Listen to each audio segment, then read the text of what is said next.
السلام علیکم ناظرین، ایک نئے ویلاگ کے ساتھ آپ کی خدمت میں حاضر ہیں اور آج ہمارے ساتھ موجود ہیں سپریم کورٹ کے سینئر رپورٹر جہاں-زیب عباسی۔ انہوں نے آج ہمیں اپنا وقت دیا ہے۔ آج ہم ڈسکس کریں گے بنیادی طور پر دو آسپیکٹس ہیں جو پرائم منسٹر شہباز شریف نے دو خطوط لکھے ہیں چیف جسٹس آف پاکستان کو، جن میں انہوں نے اول تو ارشد شریف صاحب کا جو معاملہ ہے، ان کی جو شہادت ہے، ان کا جو قتل ہے، بہیمانہ قتل ہے، اس کی تحقیقات کے حوالے سے ایک کمیشن بنانے کا کہا تھا، اور اس کے بعد ایک اور خط انہوں نے عمران خان صاحب پر جو قاتلانہ حملہ ہوا ہے جس میں وہ زخمی بھی ہوئے ہیں، اس کی تحقیقات کے لیے ایک سپریم کورٹ کے تمام جو دستیاب ججز ہیں ان پر مشتمل فل کورٹ یا ایک جوڈیشل کمیشن بنانے کا مطالبہ کیا ہے۔ بہرحال اب اس میں کافی وقت گزر چکا ہے اور ابھی تک سپریم کورٹ کی جانب سے اس پر کوئی جواب بھی سامنے نہیں آیا۔ ہمارے ساتھ موجود ہیں جہاں-زیب عباسی، ان سے بات کریں گے، ان سے پوچھیں گے کہ کیا امکانات ہیں جو خطوط ہیں وزیر اعظم کے، اور یہ ایک سٹنگ پرائم منسٹر ہے، ان کا جو خط ہے اس کی وقت کتنی ہے، ایک چیف جسٹس کو جو لکھا جاتا ہے اس کے اوپر ریئیکٹ ہونا چاہیے، یا ماضی میں اس سے قبل جو خطوط لکھے گئے ہیں اس طرز پر ان پر کس حد تک عمل درآمد ہوا ہے یا ایکشن لیا گیا ہے۔ جہاں-زیب صاحب بتائیے گا، یہ جو خط اب آئے ہیں سب کو پتہ ہے، ابھی تک سپریم کورٹ کیوں خاموش ہے؟ بہت شکریہ عدیل۔ جو پہلا معاملہ ہے ارشد شریف صاحب والا، کہ جو جس طرح سے کل ایک خبر آئی دنیا ٹی وی کے اوپر، تو اس کے اوپر باقاعدہ ویجلس چلائے گئے، پھر اس کے بعد باقاعدہ پوسٹ مارٹم رپورٹ کا کوئی کنٹینٹ تھا، وہ پبلکلی اس کے اوپر بات کی گئی اور یہ کہا گیا کہ یہ بہت شدید قسم کا تشدد کیا گیا ہے ارشد شریف کو قتل کرنے سے پہلے۔ کچھ دیر کے لیے ہم یہ سمجھ لیتے ہیں کہ یہ پوسٹ مارٹم مبینہ ہے، لیکن ایک سوال یہ موجود ہے کہ اصل رپورٹ پوسٹ مارٹم رپورٹ کدھر ہے اور وہ لواحقین کو کیوں نہیں دی جا رہی؟ آپ کو بھی پتہ ہے کہ اسلام آباد ہائی کورٹ میں ایک کیس زیر سماعت ہے، جو اس بیچارے صحافی کی والدہ نے اسلام آباد ہائی کورٹ میں ایک پٹیشن دائر کر رکھی ہے اور اس میں یہ موقف اختیار کیا ہے کہ بھائی ہمیں پوسٹ مارٹم رپورٹ دیں۔ اب یہ دیکھیں کتنا بڑا المیہ ہے، ایک ماں ہے جس کا بیٹا قتل کر دیا جاتا ہے، اور اس کے بعد اس کی ماں کو اس کے بیٹے کی جو پوسٹ مارٹم رپورٹ ہے اس کے لیے بھی عدالتوں سے رجوع کرنا پڑ رہا ہے۔ دوسری ایک جانب ہماری جو حکومتیں ہیں وہ بیانات بھی دے رہی ہیں، ان پر ان کے قتل کی مذمت بھی کر رہی ہیں اور جو تحقیقات ہیں اس کا بھی وعدہ کر رہی ہیں، دوسری جانب خود ہی جو اب تک واقعات ہو چکے ہیں، جو کارروائی ہوئی ہے اس کو چھپا بھی رہی ہے۔ بالکل ایسے ہی ہے۔ دیکھیں، جو حکومت نے کمیشن بنایا، بالکل فیئرلی بات کرنی چاہیے، وہ انتہائی کمزور کمیشن تھا، اور نہ صرف ہماری صحافتی تنظیموں نے اس کے اوپر آواز اٹھائی، ایون ہر سطح کے اوپر اس کے اوپر بات کی گئی کہ ایک ایسے ریٹائرڈ جج کی سربراہی میں آپ کمیشن بنا رہے ہیں جس کا نہ کرمنل جسٹس میں کوئی بیک گراؤنڈ ہے، نہ ان کا ایکسپیرینس ہے، اور یہ اس طرح کی کوشش کیوں کی گئی؟ لیکن اس میں جو ایک اہم سوال یہ بھی ہے کہ ہماری جو موجودہ جوڈیشری ہے، بالخصوص چیف جسٹس آف پاکستان ہے، وہ عمران خان کنٹیمپٹ کیس میں تو یہ بات انہوں نے کہی تھی کہ ہم اس معاملے کے اوپر اس کو ٹیک اپ کریں گے، اور جو کینیا کی ٹیم آ رہی ہے ہم اس سے رپورٹ منگوا رہے ہیں۔ تو اب جو کل جو ہوا اس کے بعد میں تو یہ سمجھتا ہوں کہ اب بغیر وقت ضائع کیے اس کے اوپر کمیشن بننا چاہیے، اور سب سے پہلے جو پوسٹ مارٹم رپورٹ ہے وہ پبلک ہونی چاہیے، اور اس پہ تمام حقائق جو ہیں وہ سامنے لانے چاہیے کہ کیا ہوا، ایگزیکٹلی کیا ہوا، اور جو جس طرح سے ٹی وی کے اوپر ایک رپورٹ چلائی گئی ہے وہ رپورٹ درست ہے یا نہیں۔ اس کو کاؤنٹر صرف اس اصل پوسٹ مارٹم رپورٹ کو جاری کر کے ہی جو ہے وہ اس کو کیا جا سکتا ہے، اور اگر اس وہی رپورٹ ہے جو پوسٹ مارٹم رپورٹ اصل میں ہے جو بھی پبلک نہیں ہوئی، تو پھر اس کا مطلب یہ ہوا کہ بغیر تاخیر کیے اس کے اوپر جوڈیشل کمیشن تشکیل دیا جانا چاہیے، تمام اسپیکٹس پہ اس پہ تحقیقات ہونی چاہیے، بالخصوص وہ تمام لوگ جو یہ دعویٰ کرتے رہے، خاص طور کے اوپر ہمارے سابق وزیر اعظم عمران خان، جنہوں نے یہ کہا کہ میں نے مشورہ دیا تھا عمران خان کو ملک سے باہر جانے کا، ان سے بھی پوچھنا چاہیے کہ بھائی وہ کون سے ایسے ارشد شریف صاحب کے معاملے کے اوپر کہ وہ کون سے ایسے حالات تھے جس کے سبب آپ نے ان کو ملک سے باہر جانے کا مشورہ دیا۔ اور اگر ہم وزیر اعظم کا خط پڑھیں جو چیف جسٹس آف پاکستان کے نام لکھا گیا ہے، اس میں بھی کچھ سوالات بڑے اہم اٹھائے گئے ہیں۔ میں نے دونوں جو خطوط ہیں وہ پڑھے ہیں۔ ارشد شریف صاحب والے معاملے کے اوپر جو خط لکھا گیا ہے اس میں یہ سوال اٹھایا گیا ہے کہ وہ کون سے ایسے حالات ہیں جس کے سبب ارشد شریف کو ملک چھوڑنا پڑا۔ اگر ہم اس ویو کو تھوڑی دیر کے لیے D G I S P R کی پریس کانفرنس سے کنیکٹ کریں تو DGISPR نے پریس کانفرنس میں یہ کہا ہے کہ جو تھریٹ الرٹ KP حکومت کی طرف سے جاری کیا گیا تھا اس میں قانون نافذ کرنے والے ادارے آن بورڈ نہیں تھے. تو یہ بھی ایک سوال اپنی جگہ کے اوپر موجود تھے. پھر UAE سے ان کو کینیا کیوں جانا پڑا, اس کی کیا وجوہات ہیں؟ تو ہر اسپیکٹ کے اوپر اب آزادانہ اور شفاف تحقیقات ہونی اس چاہیے. کے اوپر بالکل آپ کی بات ٹھیک ہے, تحقیقات ہونی چاہیے. معاملہ سپریم کورٹ میں ہے. آپ نے جیسا کہ بتایا کہ چیف جسٹس نے وہ توہین عدالت والے کیس کے اندر ریمارکس بھی دیے تھے. اعظم سواتی صاحب سے مکالمے کے دوران انہوں نے کہا تھا کہ تحقیقات ہو رہی ہیں, ہمارا جو ہیومن رائٹ سیل ہے, اب پس پردہ کیا کچھ ہو رہا ہے, کس حد تک سپریم کورٹ اس کو سیریسلی لے رہی ہے, وہ تو اب ہمیں معلوم نہیں. ہمیں یہی پتہ ہے جو انہوں نے خود ہمیں بتایا ہے چیف جسٹس نے اوپن کورٹ کے اندر. تو آپ یہ نہیں سمجھتے کہ کیا اچھا ہوتا کہ اگر سپریم کورٹ کافی زیادہ اپنا کنسرن بھی اس معاملے پر شو کر رہی ہے, اس پر اوپن کورٹ میں ہیئرنگ کرے اور چیزیں جو ہیں وہ پبلک ہوں. جو ایک عجیب سی اضطراب کی سی کیفیت ہمیں نظر آ رہی ہے. کل شاکنگ تھا وہ جو انفارمیشن جو کامران شاہ صاحب نے اپنے پروگرام میں دی ہے. بہت سارے لوگوں کو اس کا وہ سوچ بھی نہیں سکتے تھے, اور جو تصاویر خیر شیئر انہوں نے کی ہیں وہ بہت سے ہلکے اس پر تنقید بھی کر رہے ہیں. ادروائز اگر انفارمیشن کی حد تک دیکھا جائے تو وہ انفارمیشن تو کافی زیادہ آپ کہہ سکتے ہیں کہ حیران کن ہے اور افسوسناک ہے, اور اس پر حکومت کی جانب سے جو ابھی تک انفارمیشن کو اپنے تک محدود رکھا جا رہا ہے, جو رپورٹ ہے پوسٹ مارٹم کی وہ ابھی تک پبلک نہیں کی جا رہی. اس سے بہت سارے سوالات اٹھ رہے ہیں, اور اس سب کا جواب تو سپریم کورٹ کے پاس ہے نا. اب سپریم کورٹ اگر اس کی رپورٹ جو ہے وہ پبلک کرنے کا حکم دیتی ہے, یا سپریم کورٹ اپنے پاس بلاتی ہے رپورٹ اور اس کے بعد اس پر اوپن کورٹ میں ہیئرنگ کرتی ہے, تو معاملہ سلجھتا ہوا پھر تو کس جانب جائے گا؟ جی یہ بالکل درست بات ہے, اور یہ سپریم کورٹ کو یہ معاملہ نہ صرف ٹیک اپ کرنا چاہیے بلکہ اس پوسٹ مارٹم رپورٹ کے ایشو کو بھی دیکھنا چاہیے اور اس کو پبلک کروانا چاہیے. اور یہ حکومت کی بھی ذمہ داری ہے. اگر سپریم کورٹ فی الحال جو ہے وہ یہ دیکھ رہی ہے کہ ہم جو کینیا کی تفتیشی رپورٹ ہے اس کی روشنی میں کچھ اقدام اٹھائیں گے, تو اس سے پہلے میرے خیال میں حکومت کو اس معاملے کے اوپر وضاحت یا کوئی کلیریفیکیشن دینی چاہیے کہ یہ رپورٹ اصلی ہے نہیں ہے, اور جو اصل رپورٹ ہے وہ کدھر ہے, اور وہ پبلک ہوگی, اور پھر اس کے بعد اس معاملے کو ٹیک اپ کیا جانا چاہیے. یہ اب وقت کی ضرورت بن چکی ہے. اچھا, دوسرا ایک اور جو خط تھا پرائم منسٹر کا وہ تھا عمران خان صاحب پر قاتلانہ حملے کا, اور اس پر انہوں نے کافی زیادہ سوالات اٹھائے ہیں. انہوں نے چیف جسٹس کو جو خط لکھا ہے اس کے اندر انہوں نے سوالات اٹھائے ہیں. باوجود اس کے ابھی تک اس پر بھی کوئی کمیشن نہیں بنا, نہ ہی ہیومن رائٹ سیل ہمیں نظر آ رہا ہے اس پر کسی طرح سے تصویر میں ہمیں نظر نہیں آ رہا. تو کیا وجہ ہے؟ اول تو یہ بتائیے گا کہ کیوں نہیں اس پر ابھی تک جو ہے وہ فل کورٹ کمیشن بنایا گیا. اور دوسری جانب ماضی میں بھی آپ بھی سپریم کورٹ کور کر رہے ہیں, میں بھی, ہمیں ذرا وہ بتائیے گا ہمارے ناظرین کے لیے کہ ماضی میں جو خطوط لکھے جاتے رہے ہیں وزراء اعظم کی جانب سے, ان پر سپریم کورٹ کیسے ریئیکٹ کرتی تھی, اور کیا سپریم کورٹ باؤنڈ ہوتی ہے پرائم منسٹر کے جو خط ہے اس کے اوپر؟ دیکھیں, جو پہلا سوال یہ ہے کہ فل کورٹ ایک بینچ تشکیل دیا جائے اس معاملے کی تحقیقات کے لیے, تو یہ پریکٹیکلی شاید اس کے اوپر کوشچنز موجود ہیں. اس کی وجہ یہ ہے کہ ہم دیکھ رہے ہیں کہ جو ہمارے ملک میں انصاف کی فراہمی میں تاخیر ہے, یہ ایلیمنٹ بہت زیادہ ہے. ہمارے ایک سابق چیف جسٹس ہوا کرتے تھے جوادس خواجہ صاحب, وہ جب ریٹائر ہوئے تو انہوں نے اپنی ایک سپیچ کے دوران یہ کہا کہ ایک سول کورٹ سے سپریم کورٹ تک ایک جج ایک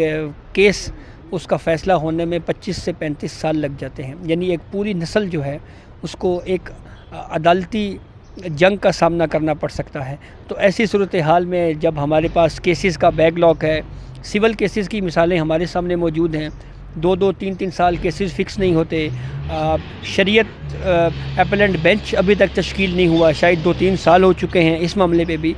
تو ایسی صورتحال میں تمام ججز پر مشتمل ایک کمیشن بنا دینا, میرے خیال میں جو کہ تھوڑی بہت عام لوگوں کو انصاف کی توقع ہے وہ بھی ختم ہو جائے گی. اچھا, تو آپ کیا سمجھتے ہیں؟ ٹھیک ہے, کمیشن اگر دستیابی بھی میسر نہیں ہوتی اور دوسری جانب وقت کا ضیاع بھی ہوتا ہے, پینڈنسی بھی ہے, بیک لاگ ہے, اس سب کو بھی چیف جسٹس نے اور کرنا ہے, اس پر اس کو اگر سائڈ پر رکھ دیں تو کیا 1, 2 یا 3 ججز پر مشتمل بھی کمیشن تو بنایا جا سکتا ہے؟ ہم نے ماضی میں دیکھا ہے جسٹس قاضی فائز عیسیٰ ہو جائیں یا ناصر الملک صاحب ہو جائیں, دھاندلی کمیشن ہو جائے, ثانیہ کوئٹہ کی کمیشن ہو جائے, کمیشن تو بنائے گئے ہیں اور سپریم کورٹ نہیں بنائے. جی بالکل, 3 ججوں پر مشتمل کمیشن بنایا جا سکتا ہے. سپریم کورٹ کے ہی ایک ریٹائرڈ جج کی سربراہی میں کمیشن بنایا جا سکتا ہے. پھر اس کے بعد کسی ایک موجود جج کی سربراہی میں کمیشن بنایا جا سکتا ہے. اب یہ سوال کہ وہ ماضی میں کون کون سے کمیشن بنتے رہے یا کیا کچھ ہوتا رہا، اس کی تھوڑی سی ڈیٹیل آپ کو بتاتے ہیں کہ مجھے یاد پڑتا ہے ایک دفعہ یہ ہوا کہ سابق وزیر اعظم عمران خان اس وقت ایز اے اپوزیشن لیڈر تھے، تو انہوں نے خط لکھا ثاقب نثار کو، اور ثاقب نثار صاحب اس وقت چیف جسٹس آف پاکستان تھے، اور جی اور خط یہ لکھا جی کہ بنی گالہ میں درختوں کی کٹائی بڑی ہو رہی ہے، تو اس کے اوپر چیف جسٹس آف پاکستان صاحب نے سو موٹو لے لیا اور پھر عمران خان کو بلایا اور بلا کے انہوں نے کہا جی آپ کو یاد ہے میں آپ کے ساتھ کرکٹ کھیلتا رہا ہوں، اور میں نے بال کروائی اور آپ نے چھکا مارا اور پتہ نہیں کیا ہوا۔ بہرحال اس کا آؤٹ کم پھر یہ نکلا کہ اس سو موٹو کے جواب میں عمران خان صاحب کی جو اپنی رہائش گاہ ہے وہ پھر ریگولرائز ہو گئی ماشاءاللہ سے، اور جو اس کے کورنگ نالے کے اطراف جو سینکڑوں ہزاروں گھر ہیں وہ گرا دیے گئے۔ پھر اس کے بعد ہمارے پاس مثال ملتی ہے دھاندلی کمیشن کی۔ اس وقت پاکستان مسلم لیگ نون کی حکومت تھی، عمران خان اور طاہر القادری یہاں پر دھرنا لے کے آئے اور پھر یہ مطالبہ کیا گیا کہ سپریم کورٹ جوڈیشل کمیشن بنائے، پھر ایک خط لکھا گیا حکومت کی جانب سے۔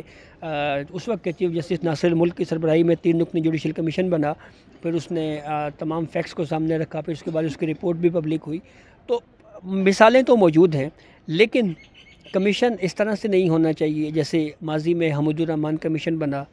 اس کی رپورٹ آج تک منظر عام پہ نہیں آئی۔ ایبٹ آباد واقعے کے اوپر، اسامہ بن لادن کے معاملے کے اوپر کمیشن بنا، آج تک رپورٹ جی حامد میر والا، سپریم کورٹ کے 3 سٹنگ ججز پر مشتمل وہ کمیشن تھا، اور اس میں بھی آج تک اس کی رپورٹ سامنے نہیں آئی، منظر عام پہ نہیں آئی۔ تو ایٹ لیسٹ کم از کم وہ رپورٹ پبلکلی سامنے آنی چاہیے۔ چلے کچھ ہم یہ بھی کہہ سکتے ہیں کہ اس کا بائنڈنگ ایفیکٹ نہیں ہوتا، لیکن کم از کم وہ ہسٹری میں تو زندہ رہتی ہے۔ جیسے